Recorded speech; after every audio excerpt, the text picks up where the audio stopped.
And it was just really nice. What's the emotion there?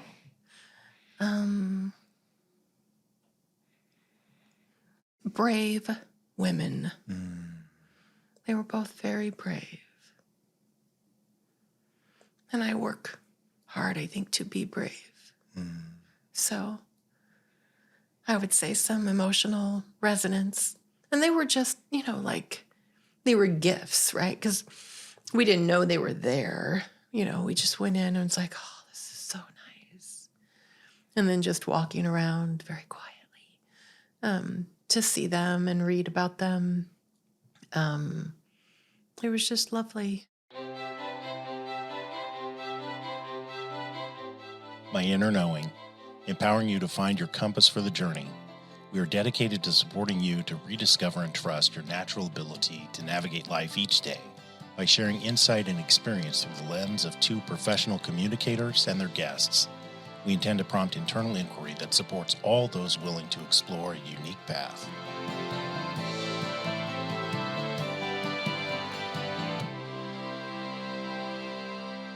Well, hello. Well, hello. How are you? I'm well. How are you? Switching roles today. Yeah. How'd I do? You did great. So we're still on creativity and adventure. Yes. And we've had 2 episodes where I've shared my experience of that. And I love to tell stories, and I like to actually listen to my stories after I've told them. But I need to hear what creativity and adventure is from your perspective. So we had this amazing trip this summer, and last episode we said we were going to get into it, and now it's on to you. Yeah. What was all that about? Why did you, it was your idea completely, so maybe we start at the very beginning. Yeah. Oh, that's a great question.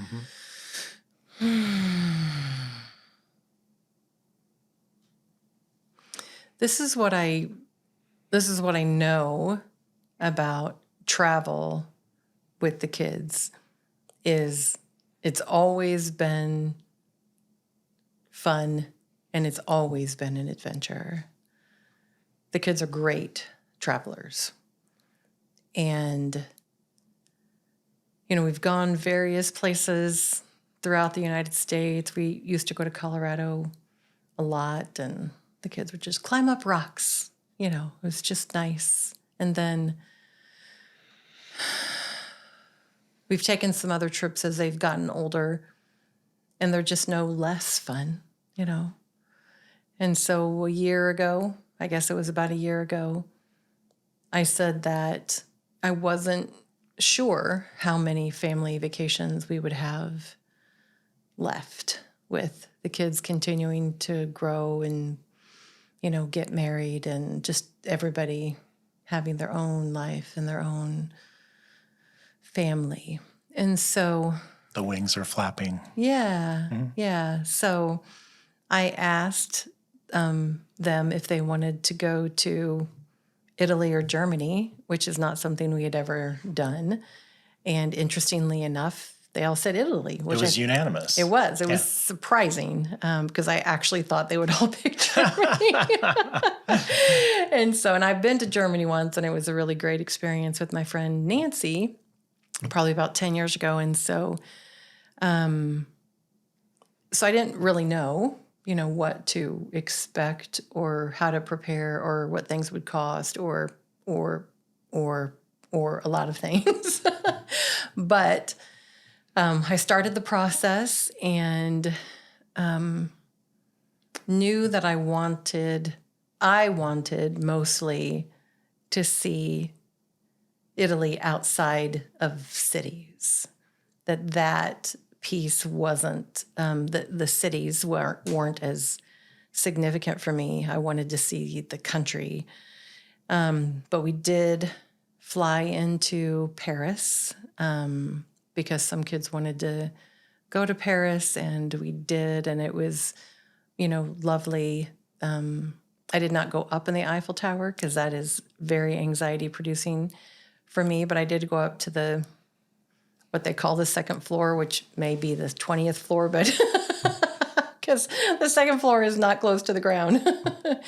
And I hung out there while you guys went up and Took some video and It's high too. Yeah, I don't know how high it is, but it's high. Is it?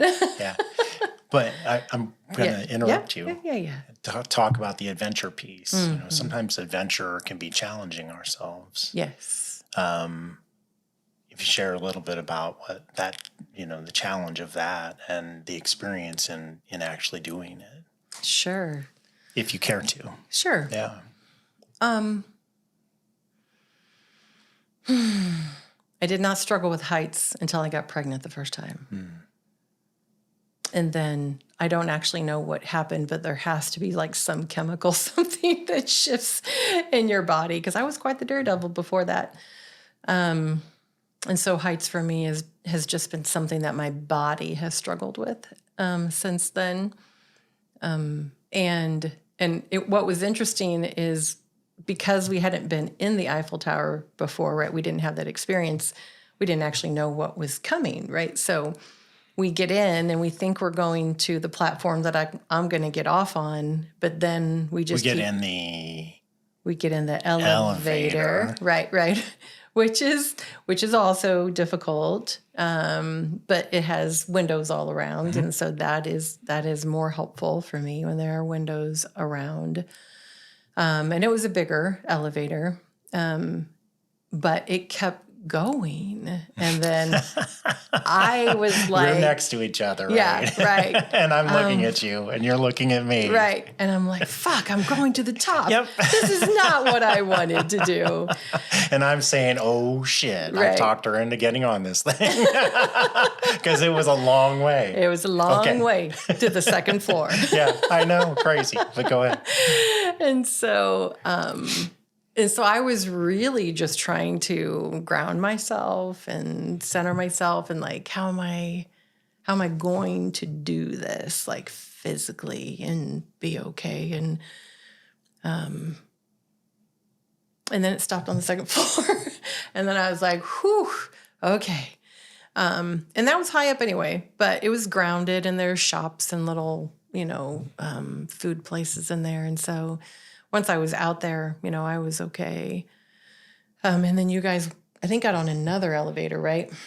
That took you all the way to the top. All the way to the top, yeah. Yeah.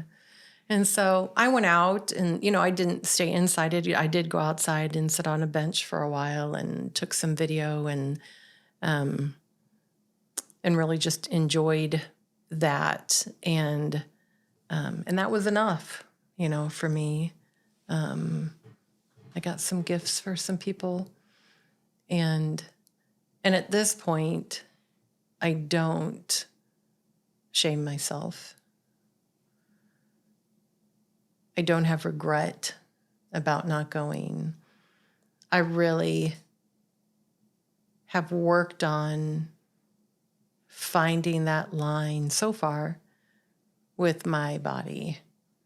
Like, when I put myself in an unknown situation, what is enough fear that will help me grow versus so much that I will shut down and not grow?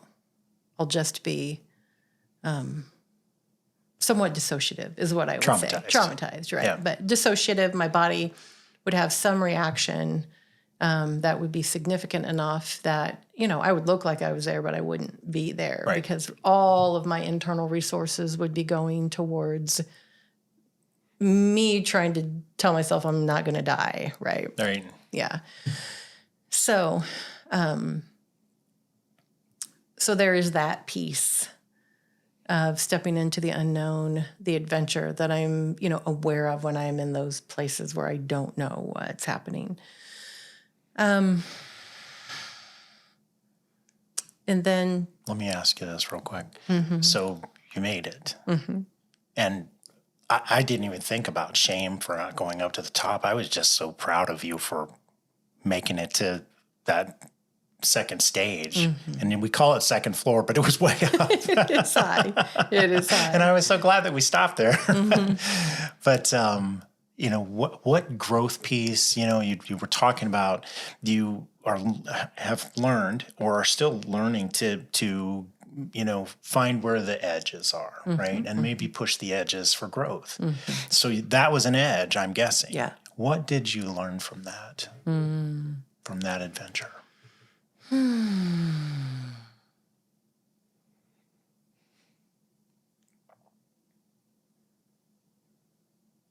What I learned from that adventure really was, in the elevator, that I could maintain enough awareness in something that felt so frightening that I could make choice to do what I needed to do to take care of myself, which was not press the emergency stop button, right? Was there one? I don't know. I don't know. Maybe. There was an elevator operator in there. Oh, there was an elevator operator in there, right? Yeah. But to choose other things that really were about taking care of myself, not moving towards an expectation that something outside of me needed to fix this. So not shut down, not become so dissociative I was shutting down, and to not need to be rescued. And so for me, it was okay, we're going to the top. What do you need to do to take care of yourself right now? And so I think what I did was, I think there were bars above us, and I think I just held on to both of them. And I was just breathing, grounding, breathing, grounding. I think having that kind of above and below part of standing, but also holding, I think was helpful for me. Yeah, I think that's what I learned about myself during that experience. Okay. Yeah. So. That was just day one. That was day one. That was day one. Yeah. We did tours. There was, it seemed like there was a few things we didn't get to do that we had planned. Isn't that funny? Now I can't even remember what they were.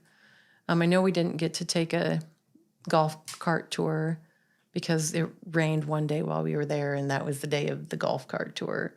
We did do one, the next day that wasn't quite the same, but we did get to see a lot of things. And then we went to, we flew from Paris to Rome. That was an adventure. Yeah. What about it? I realized the night before that our driver that I had arranged was taking us to the wrong airport. Ah. And so had I not realized that, and we would have ended up at the wrong airport the Strangers next day. in a strange land. Yes. Yeah. Because I just didn't know. And so I was grateful to have figured that out. The reality is that the driving car company that took us, because there were 7 of us,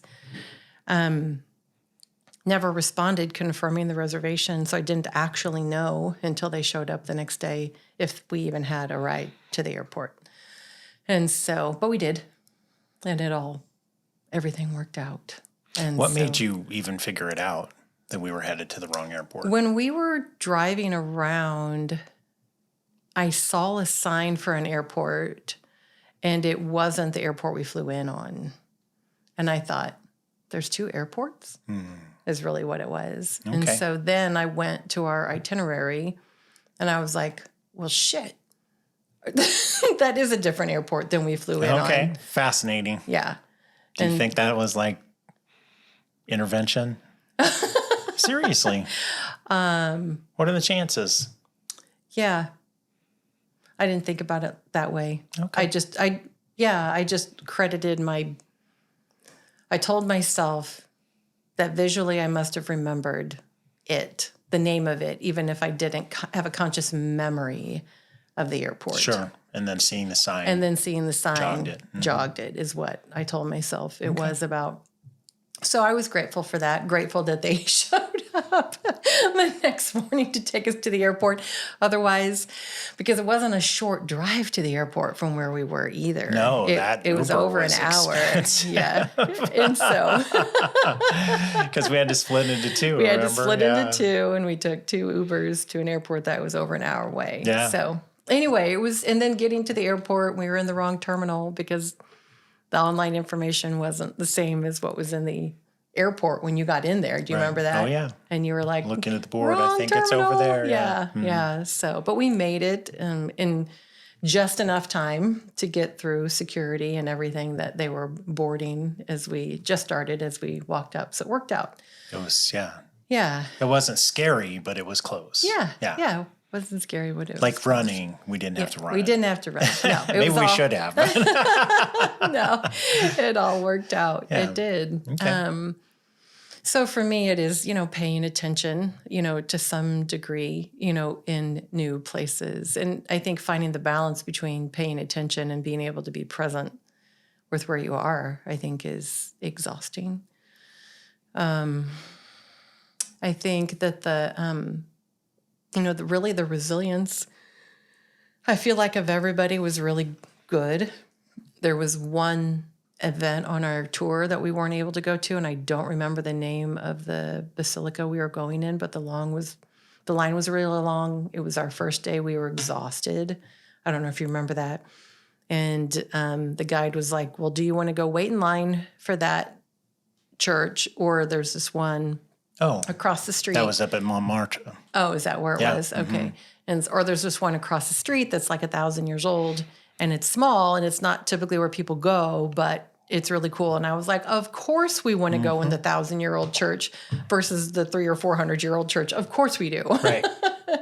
Well, Montmartre is the big Catholic cathedral that he said was competing with the Eiffel. The Eiffel Tower was competing to be taller. It was like secular versus religion. Anyway, it was a competition between religion and non-religion, Freemasons basically. But in any event, he offers the 1,000-year-old medieval church.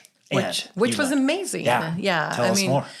Well, I just remember walking in, and it was probably the first time I felt like I had breathed in like a day and a half, right? Maybe 2 days. Because there was just something about the energy in that church that was different. Tell us more. I don't know that I could tell you exactly, but it was different even than Notre Dame, which we did get to go to.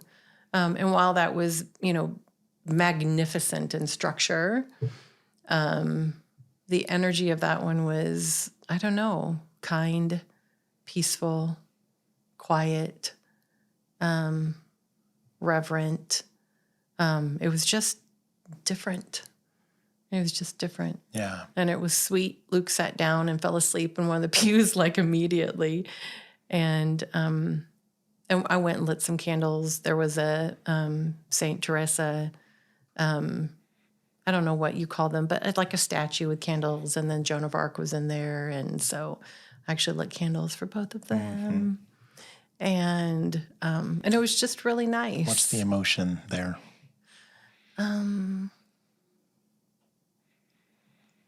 Brave women. They were both very brave. And I work hard, I think, to be brave. So I would say some emotional resonance. And they were just, they were gifts, right? Because we didn't know they were there. We just went in and it's like, oh, this is so nice. And then just walking around very quietly to see them and read about them. It was just lovely. Yeah. And our guide loved it too. And he was super sweet guy. And he took us into this 24 Michelin star chocolate shop, little bitty place.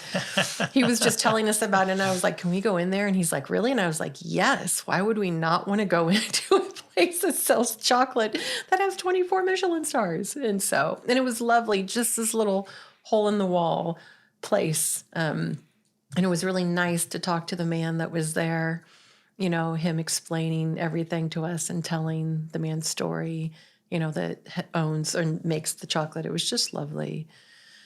And so I would say, so maybe this is unusual, but I enjoyed that little church and the chocolate place more than I enjoyed the bigger touristy places. Sure. Because I think they're not big touristy places. They're these, I don't know, still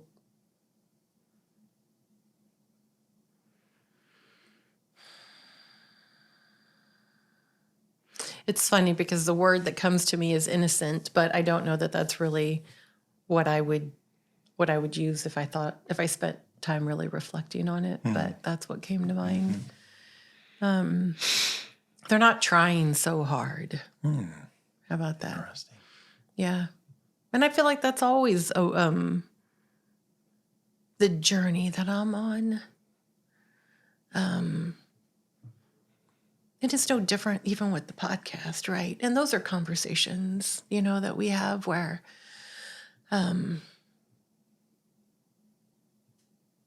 like there's that like part that's like, if I'm going to do something, I have to do it well. And what does well look like? And well, for me, sometimes can be a little bit too professional because I think growing up, there was some, story, and I'm not, this is not any regret, but professional was like an expectation. And so like even in our podcast, right? Like as we've gone through this and, our set is professional, even as we change it and we're going to this fall, that awareness for me, like this isn't how you and I talk, right? Like we do it here, but that's not how we do it when we're not here. Right. You have a chair that sits on one side of the fireplace. I have a chair that if I can sits on get the it other. these days. Since Luke moved back in. Luke likes the He chair staked too. out my chair. I was like, man, I should have put my name tag on there, I guess. I love it that he wants to have conversation with you. Yeah. Yeah. But anyway, it's still funny. How we get territorial. Yeah, Wait a minute. that's It's my my chair. Plus, it's closest to you. Yeah. Maybe I have Everybody wants you. Anyway, go ahead. Oh, thanks, baby. Maybe we need to rearrange the living room. So, anyway, but this is not how we speak to each other when we're not here. Like, and so for me, even that like awareness of, I want this, I mean, our conversations are what we have outside of here. But this is beautiful and we love it. And it's not really reflective of how we engage outside of here. And so for me, it's, I mean, I think my home is beautiful too, but it's a different beautiful. It is, there's a softness to it even more than the space that I want to go towards. And so I think, for me, I'm always going to go back to what feels right in my body, even if on the way I'm not so clear. And I feel like, things need to be a certain way in order to have value. And so I'll always come back to that. So those little places that we went to, maybe they were big and huge at one point and they've come back to that, but they're not that now. But they're still lovely. Yeah. So, and then we went to Rome. And, Hold on a minute. Nice try. Yes. There's a whole lot going on there. I'm interested in what do you think you learned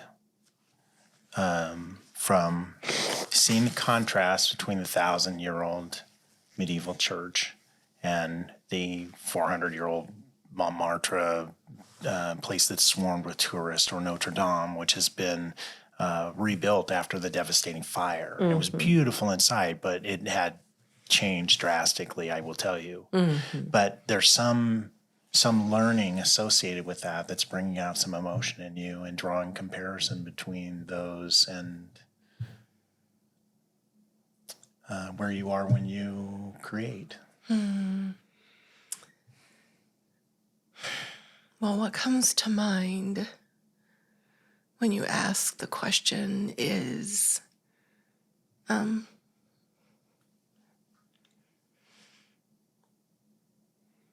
there's always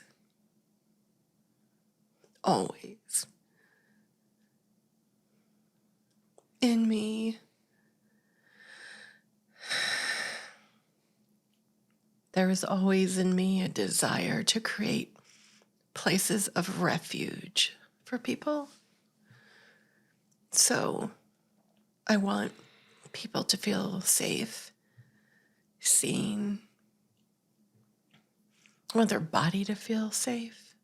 I know it's not always possible. And then sometimes I think that I feel like in order to do that, it has to be big as opposed to small. And I think but how do you help people? How do you help a lot of people unless it's big? And then I'm like, but then if it gets too big, then you're not even helping people the way that you could have helped them if you had figured out how to find the balance.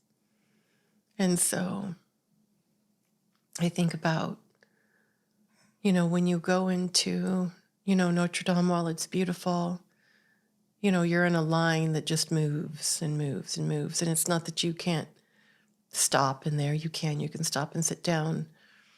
But you're surrounded by people that are constantly moving. And so the energy is just moving. It's not still. And, when I think about that church and the chocolate shop, they were just, a refuge. They were cozy and quiet and, and made from a different type of energy. And so I think, really the learning is a reminder of what do I really want? And, I want mostly to find ways to help people. And there is a part of me that wants to always walk the other path of what is the most unfamiliar, or to tie pieces together. I think that often is what I do. Tell me more. I think about,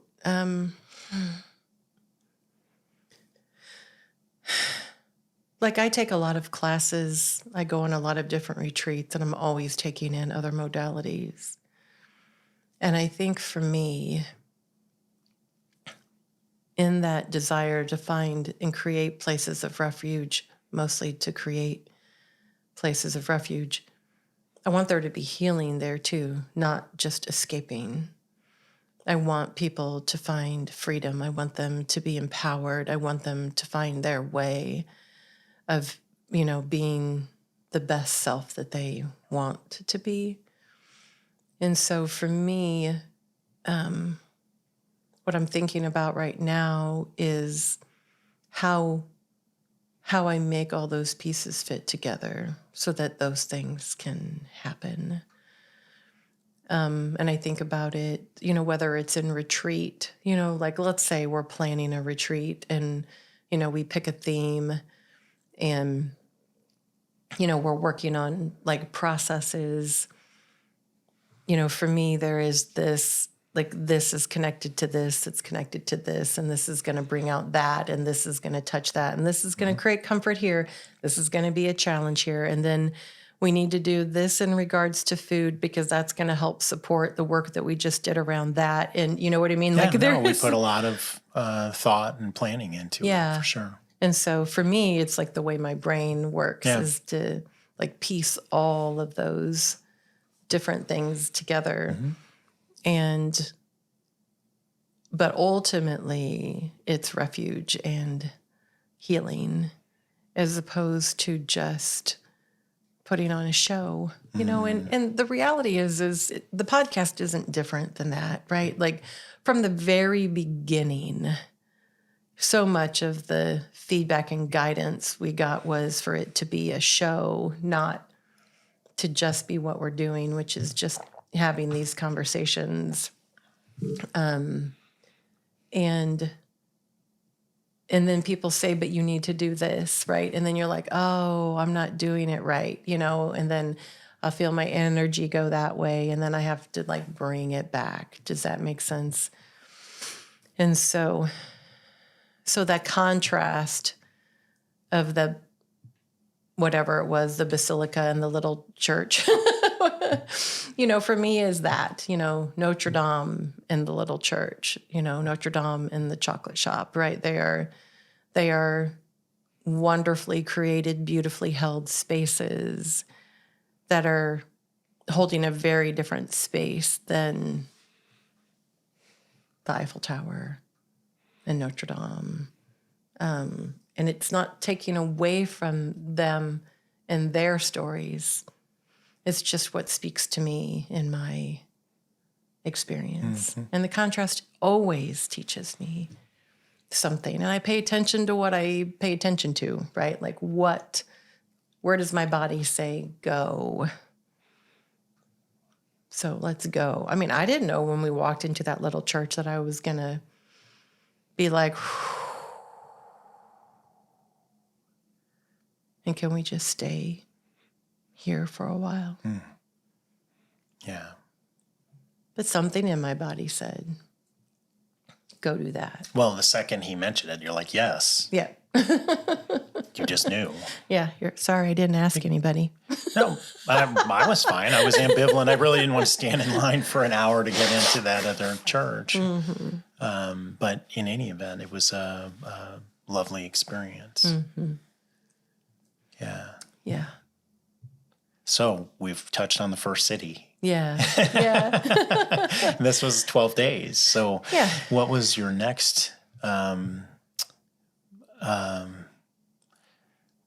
what would be the next experience that you had on the trip where you either pushed one of your edges or found something just unexpected that made an impact on you? Sure. I think figuring out the airport thing was good. Getting Thank you. getting through an airport that is the airport we were in. I don't know how to pronounce it, but it was definitely less English familiar. Sure. And so I thought we did, a good job. We're a good team, figuring out, like everybody is engaged in trying to help us get where we want to go. So it's really nice. And then I would say taking the train to Milan, that was something we were all very unsure about because we don't take trains anyway, right? Like that is unfamiliar to us, right? And but again, we figured that out and made it, and it went really well. I think the next challenge for me was when we got the rental car in Milan. Tell us more. We've had experience with rental cars before, Spain. But anyway, this is Italy. This is Milan. Yeah. Where you went to in the train station to check out your car and where you went to pick up your car were, I don't know, like 5 or 6 blocks away from each other. Oh, more than that. Was it? Oh, yeah. Anyway, so they didn't really tell us where to go or what to do other than, they gave us like, here's a QR code. And then, of course, I scanned it and then I couldn't find it. And then it wasn't in my Google Maps, where I had pulled it up. Anyway, and then we got there, the guy hands me the keys, and then we're in a parking garage, and I don't know how to get out. Yeah. which is what happened in Spain. It is. Right. But it wasn't for the same reason. It was not for the same reason, right? And so, so I pull in, and nothing's working. I'm trying all the things. There's like a little key fob on the key ring, and I'm holding it up. Nothing's happening. We can't get out. I back out. We go around again. People had to back up again, I think, to let you back it was the out. second time. Yeah. The first time they didn't have to. The second time they did. And then the third time we pulled up to the exit, I think you got out of the car, found somebody, and they said, push the phone button at the bottom. And so we did that. And someone was like, said something, and we were basically like, we're trying to get out. And then the gate raised. And then, so for me, that was a challenge, because I was like, What was most challenging about it for you? And how does your body react in a situation like that? sure. So for me, because I want to be helpful to people and I want people to succeed, there is a frustration that comes up that this person was not helpful and they could have been. The person that when gave you me the check in, keys, sure. right? Right. The person that gave me the keys, Yeah. right? Could have been helpful, and he didn't say anything other than here you go, right?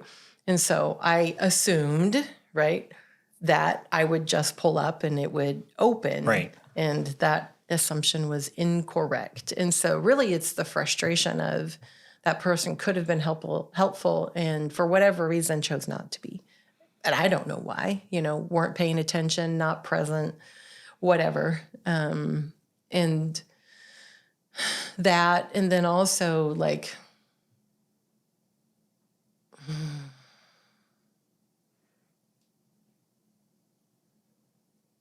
definitely I'm going to do something wrong about it, And get in trouble? Oh, probably to some degree. Yeah. It's not huge, but some degree. And then we did get out, and then driving there was, an adventure. But I think we did really well. I think driving in Milan was hard, particularly when we came back at the end of our trip. Right. That was another. It's similar to getting out of the garage, just amplified. Yeah. Sure. Just There not was zero place to park. zero. This whole medieval downtown area, and No you place. run into walking traffic in the middle of it. Then there's restaurants and people sitting in the street, and just Yeah. like, oh my God, am I on a Yeah. street or not? And Yeah. you are. and we couldn't. But It took us, I don't know how long it took us even to get dropped off at our hotel, because there was no place at the hotel, because it's in the middle of that area downtown, or I don't know if it's their downtown, but where we were, like you pull up and everybody bails, and then you go park somewhere else, right? They don't have And hotel parking there's lots. no, right, Yeah. there's no parking, right? And so we couldn't even there wasn't even a place for us to pull over, right? Yeah. In order for everybody to get out of the car. So it was just, it's like everything about it's new, just unfamiliar. There's a way of, living there that is unfamiliar. And so trying to observe other people and learn, in the process, in the midst of it is difficult. Can I ask you something? Sure.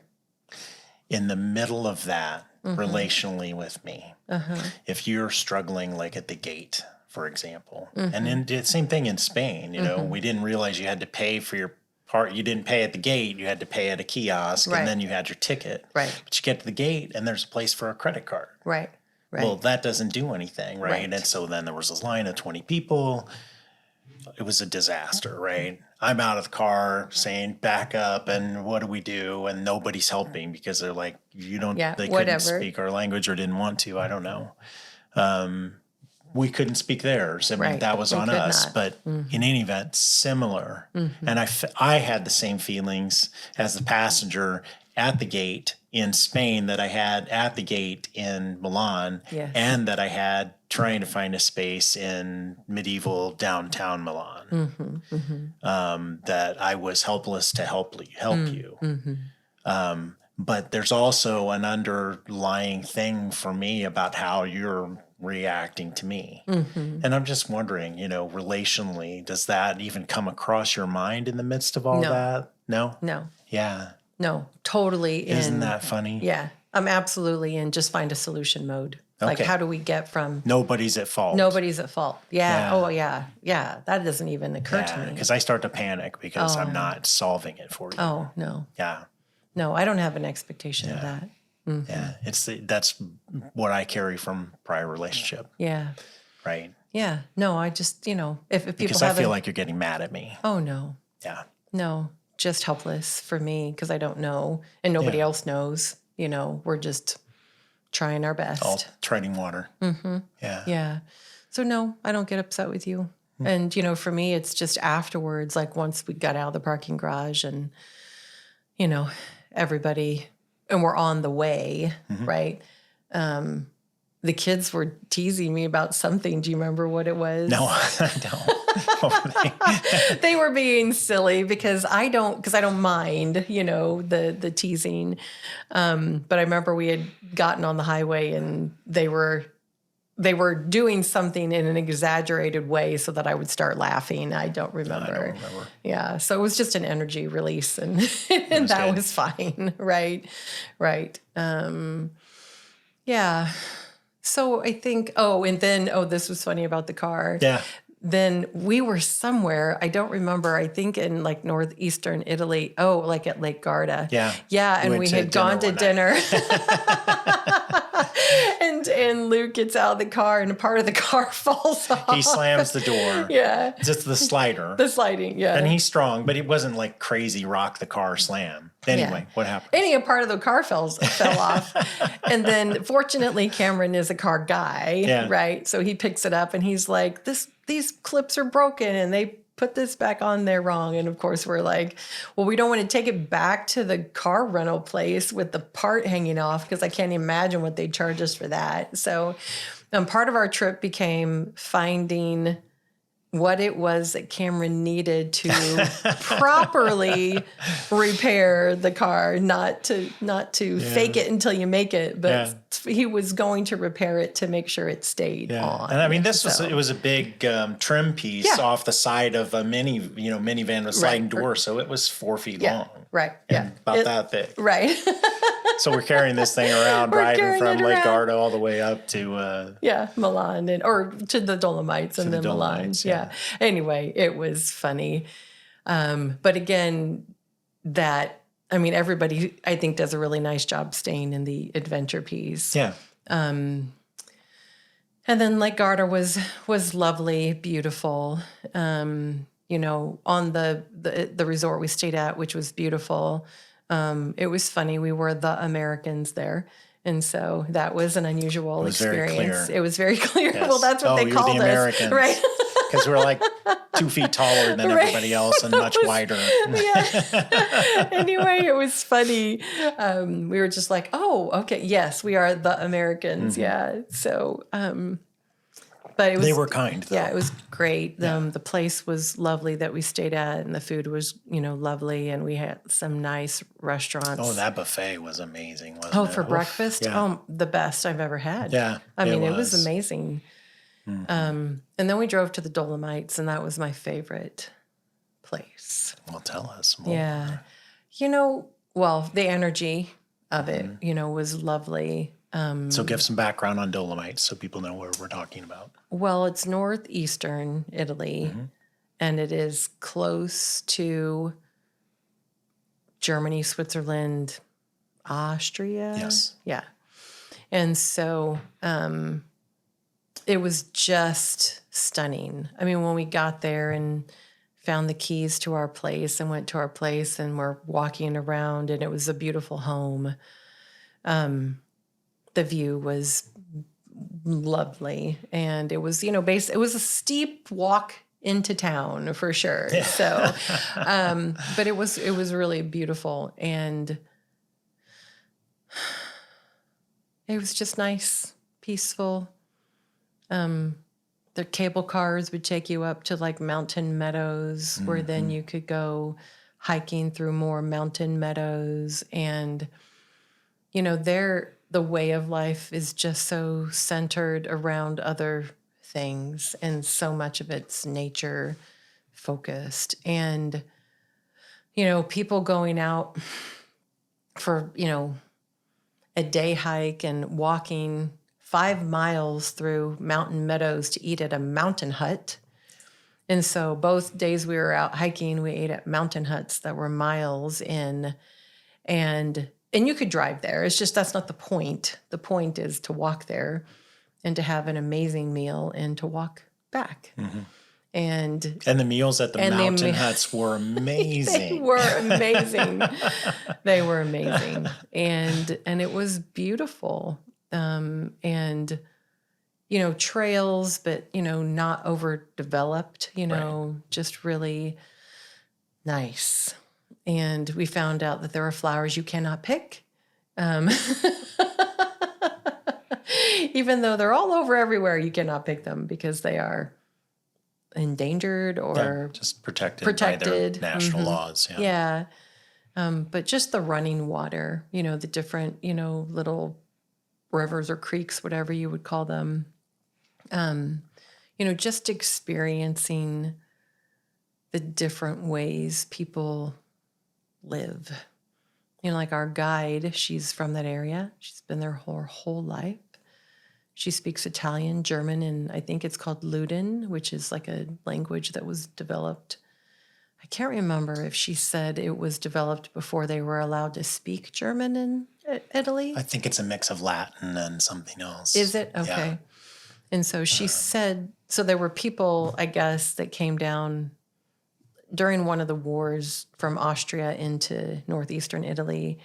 And so there's actually, like, all the menus were in German and Italian. Right. And so that was surprising. That was surprising to all of us. Yeah, yeah. And so, in the, what would you call it? Like a lot of German restaurants and German food in that part of Italy. And Yeah, so and the architecture too. Look, I would call it Bavarian style. What Okay. you would expect in a German city. Yeah, in the little town that we stayed in, was it Ortizi or Ortizi. Ortizi. Ortizier, I guess. Okay. Yeah.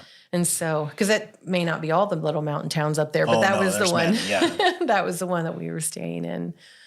And just, everything about the trip was an adventure because it was nothing really that any of us had done to that degree.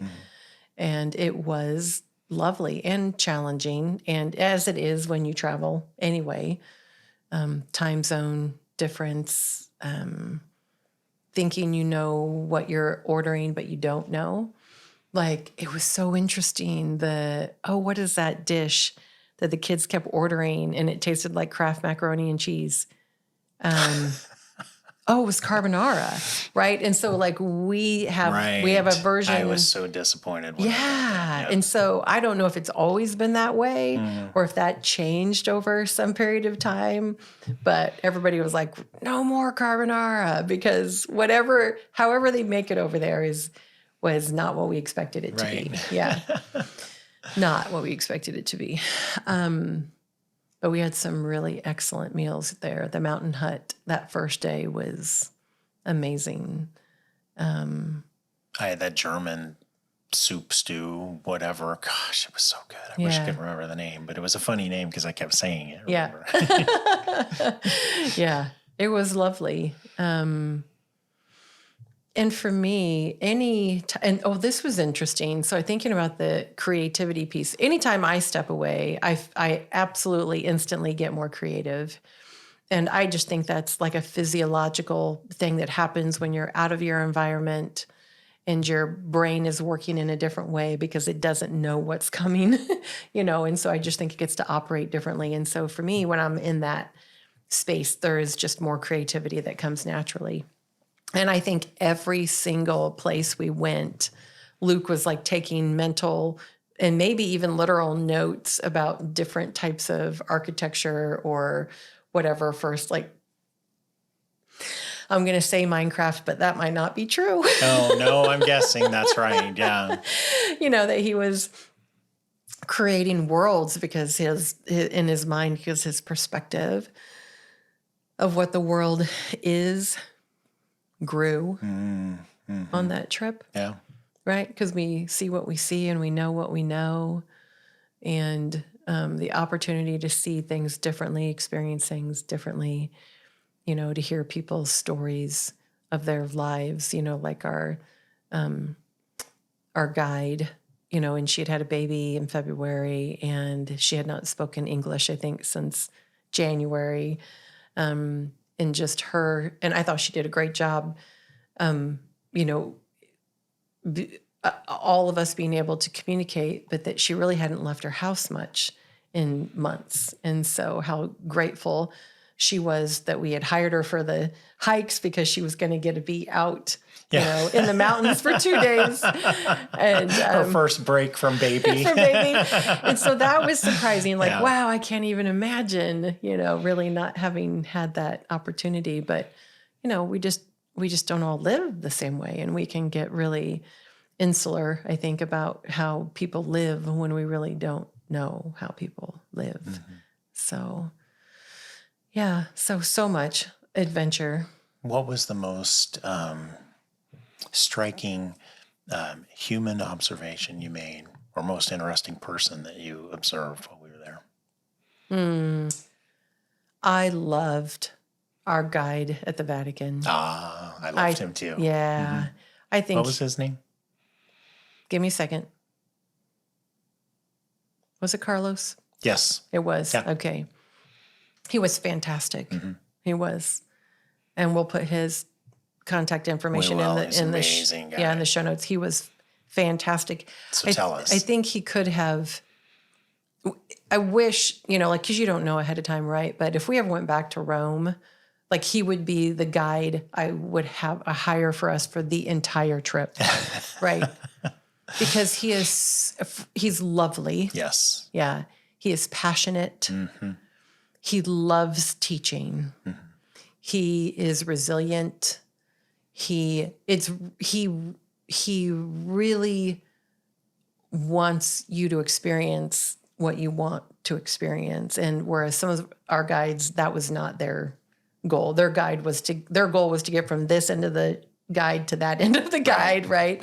And his wasn't that. He really was, wanting to teach us and inspire us, and you could just feel that. And I love that, that passion. And that's just his way, of touching people, is by doing it that way, and really being, very encouraging about all the things that we wanted to do, and just makes you even more excited about what's coming up because of his energy. And so for me, that would have been the most, I don't know,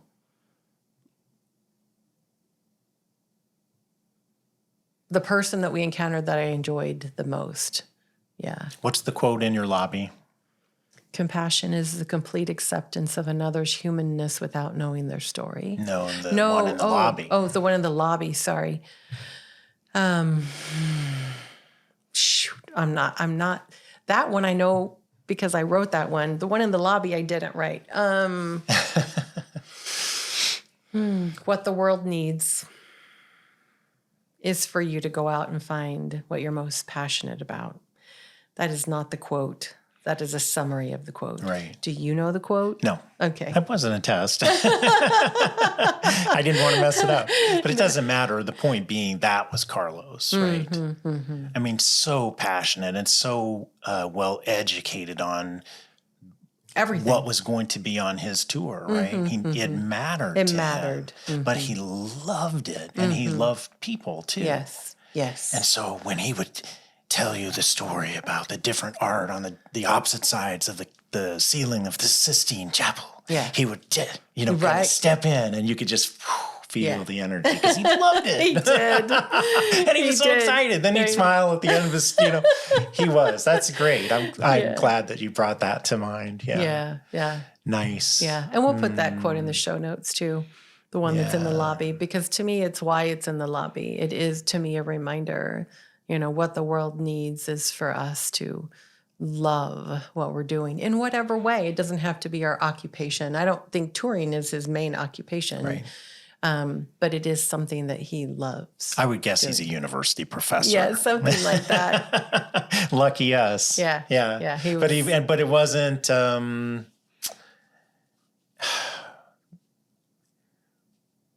we were equals. There was no challenge or, he Yeah. didn't have anything to prove. He was Right. just sharing Yeah. his love for the Yeah. whole thing. It was great. Absolutely. Yay. Yes. Yeah. And I loved it how, like, we'd go into a particular place in the Vatican and he'd be like, let's go this way because this is like the secret way. And he'd go over and he'd like say something and then they'd let us go, or down these stairs or around this corner or, whenever he wanted to show you something that was like a little bit off of the main tour, Right. He'd be like, come over here. And he'd like, put us all 7 of us over here. And then he'd tell us about this little thing that maybe other people aren't paying attention to it too, but he just loves it and what it means. And no, it was just so nice. It was so nice. How about you? Oh, I'm just feeling the love over that. I mean, just somebody that is doing something that they love, so immersed in it. Yeah, He was in flow. he was. And when we're there, it's just like you can turn on an entire room or more. Yeah, So yeah. I have to agree. Yeah.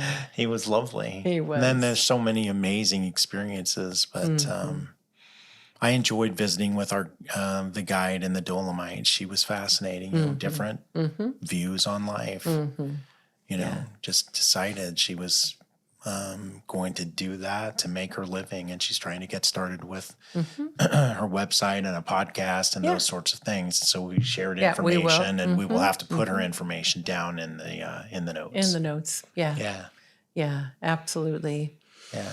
Yeah. I was thinking too, one of the things I did enjoy, because it was so crowded, even though it was May when we were there and before the Jubilee and all that, it was just because the new Pope had been named, it's kind of like that season started early. Right. And so it was so crowded. Like at one point, Mimi could not see anything. And so Luke picked her up and put her on his shoulders. I'm sure the people behind them were thrilled, but but Mimi's all of 5'1", maybe.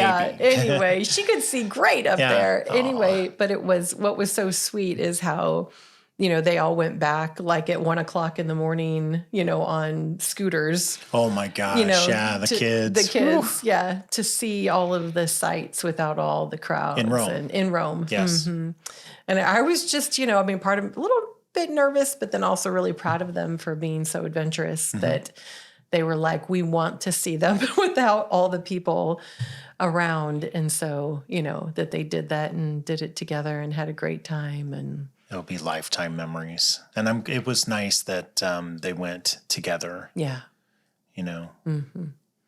Yeah, I don't know that I would have been that brave at all. Yeah. They're pretty brave. I was beat because they're like, "Oh, we're gonna stay up all night. You want to stay up all night?" While I'm like, no. No. You want a grumpy grandpa following you around? No. Yeah. Yeah. No. Anyway, I need it some was- sleep. Yeah. I guess that just being able to share adventure with family too, and see them expand horizons and grow, and I got a lot of satisfaction. I mean, this was your party; you took care of all the kids, but it's still I got to be vicariously, a participant in watching them grow through this, and I think it could change trajectories of lives by absolutely. expanding horizons. Big part of adventure because it just opens, even if they don't remember specifically, it will open pathways in their minds to either try new things or have a broader world perspective, all that. Yeah. So what a gift. Yeah. Good job, Mom. Thanks, babe.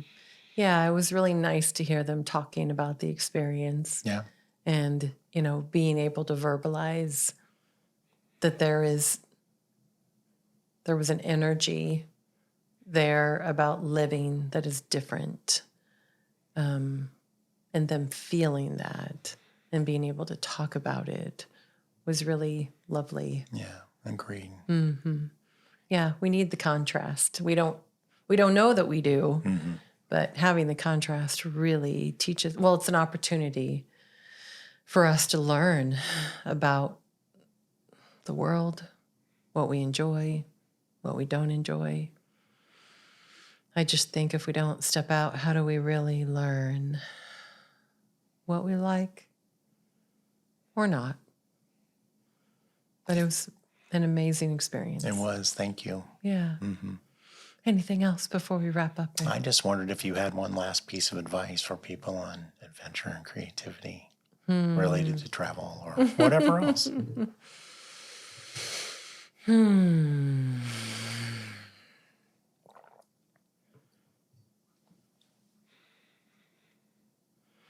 What comes to mind is, can we allow an experience to be different than we've planned it out? And there were parts on this trip that were hard when they didn't go a certain way. You know, I wanted people to have the full experience, and they didn't always get that because of whatever happened. Yeah. Oh, we missed a river cruise. That was the thing. And I don't remember what happened, and then the tour. And so there were certain things that I really, wanted people to have the experience of that just didn't happen. And for me, I was very aware of my, need to release the energy of that. Like